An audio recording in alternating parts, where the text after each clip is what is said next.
മക്കൾക്ക് നന്നായി കളിക്കാണ്. ചോറാവുന്നത് വരെ എൻ്റെ മക്കൾക്ക് മക്കൾ വരാം കേട്ടോ. മക്കൾ ചിപ്സ് കഴിക്കണേ കേട്ടോ. ഞാൻ ജോലി കഴിഞ്ഞ് വന്നതും എൻ്റെ ഫസ്റ്റ് ഡ്യൂട്ടി എന്താണെന്ന് പറഞ്ഞാൽ എൻ്റെ പിള്ളേർക്ക് ആദ്യം ചോറ് കൊടുക്കണ്ടോ. അവർക്ക് ചോറ് അവർക്കുള്ള മീൻ സെപ്പറേറ്റ് വേവിച്ച് വെച്ചിട്ടുണ്ട്. അപ്പോൾ ഞാൻ പച്ചമീനൊന്നും ഒരിക്കലും കൊടുക്കില്ല കേട്ടോ. മീനും മഞ്ഞൾപ്പൊടിയും ഉപ്പും കൂടി ഇട്ട് വേവിച്ചിട്ട് ഞാൻ അങ്ങനെയാണ് സാധാരണ കൊടുക്കാറുള്ളത്. പിന്നെ ഫ്രൂട്ട്സ്. അപ്പോൾ ഫ്രൂട്ട്സ് ഇപ്പോൾ ഇവരെ 4 പേരുണ്ട്. നമ്മുടെ കുട്ടിമണിയും 3 മക്കളും. അപ്പോൾ മണിക്കുട്ടിയുടെ തലമുണ്ട്, അത് മണിക്കുട്ടി കേട്ടോ. അത് കുട്ടിമണിയുടെ മൂത്ത മോളാണ്. അതിൻ്റെ ഇളയ മക്കളാണ് 2 പേര്, നമ്മുടെ കൺമണിയും കിങ്ങിണിക്കുട്ടിയും. ആരോ എൻ്റെ മുടി പിടിച്ച് വലിക്കുന്നുണ്ടേ. ഏതോ ഒരു കളിയുടെ പുറത്ത് മുടി പിടിച്ച് വലിക്കുന്നുണ്ട്. ആരത്? ഇങ്ങനെയാ? നമ്മുടെ പൊന്നാണോ? ആ, നമ്മുടെ കുഞ്ഞാണോ? കുഞ്ഞിന് ചോറ് തരാം കേട്ടോ. അരമണിക്കൂറോ? ഓ,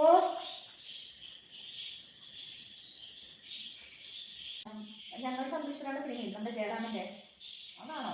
ആ, അതെ. അതിനകത്ത് മറ്റേ അഭിരാമി കഷ്ണങ്ങൾ മുറിക്കില്ലേ എന്നതുപോലെ ഉണ്ട് ഞാൻ മുറിക്കുന്നത്. നേട്ടത്തിന് കൂടി കൊടുക്കാനാണെന്നുണ്ടെങ്കിൽ ഞാൻ അതിനനുസരിച്ചിട്ടുള്ള നല്ല നീറ്റായിട്ടൊക്കെയല്ലേ ചെയ്യുള്ളൂ. ഇപ്പോൾ ഞാൻ മാത്രമല്ലേ ഉള്ളൂ. പുള്ളി അവിടെ നിന്ന് കഴിച്ചിട്ടാണ് വരുന്നത്. അപ്പം പിന്നെ നേട്ടം ലേറ്റ് ആവും വരാനായിട്ട്. അപ്പോൾ അവിടെ നിന്ന് കഴിക്കാമെന്ന് പറഞ്ഞു. അപ്പോൾ എനിക്ക് എന്തെങ്കിലും ഫുഡ് വാങ്ങിച്ചിട്ട് വരട്ടെ ചോദിച്ചപ്പോൾ ഞാൻ പറഞ്ഞു വേണ്ട, വെറുതെ ഒന്നാമതായിട്ട് വരുമ്പോൾ ലേറ്റ് ആവും. പിന്നെ അതിൻ്റെ ഇടയ്ക്ക് ഞാൻ അതുവരെ പിന്നെ വിശന്നിരിക്കണ്ടേ. അപ്പോൾ വേണ്ടെന്ന് പറഞ്ഞു. അല്ലെങ്കിൽ മിക്ക സമയത്തും പുറത്താണ്. അപ്പോൾ വല്ലപ്പോഴും ഒക്കെ നമ്മൾ വീട്ടിൽ വെച്ച് കഴിക്കണ്ടേ. ഇനി കുറച്ച് പുറത്തുനിന്നുള്ള ഭക്ഷണം ഒഴിവാക്കാൻ വേണ്ടിയിട്ട് പോവുകയാണ്. ഒന്നാമത് മഴക്കാലം, എല്ലായിടത്തും അസുഖങ്ങൾ. അപ്പോൾ പിന്നെ നമ്മൾ ശ്രദ്ധിച്ചില്ലെങ്കിലേ പണി കിട്ടും. എൻ്റെ ചുന്തിരി പിള്ളേർ ഇവിടെ വന്ന് ഒളിച്ചിരിക്കുന്നുണ്ടോ? ഇവിടെ താഴെ ഇരിപ്പുണ്ട്. നമ്മുടെ ചുന്തിരി പിള്ളേർ ഇവിടെ താഴെ ഇരിപ്പുണ്ടോ? നമ്മുടെ വൈറൽ ഗേൾസ്. നമ്മുടെ വൈറൽ ഗേൾസാണ്.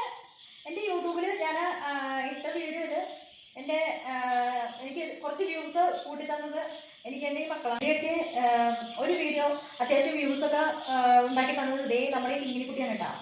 അപ്പോൾ നമ്മുടെ ഉണക്കമീന് മോഷ്ടിച്ചവൾ എന്നുള്ളൊരു പേരുദോഷം ഞാൻ ഇവർക്ക് ഉണ്ടാക്കി കൊടുത്തിട്ടുണ്ട്. സത്യത്തിൽ എൻ്റെ കുട്ടി അങ്ങനെയൊന്നും ചെയ്തിട്ടില്ലേ. ആ, അതിന് ചോടി കേട്ടോ. ഞാൻ വെറുതെ പറഞ്ഞാണേ.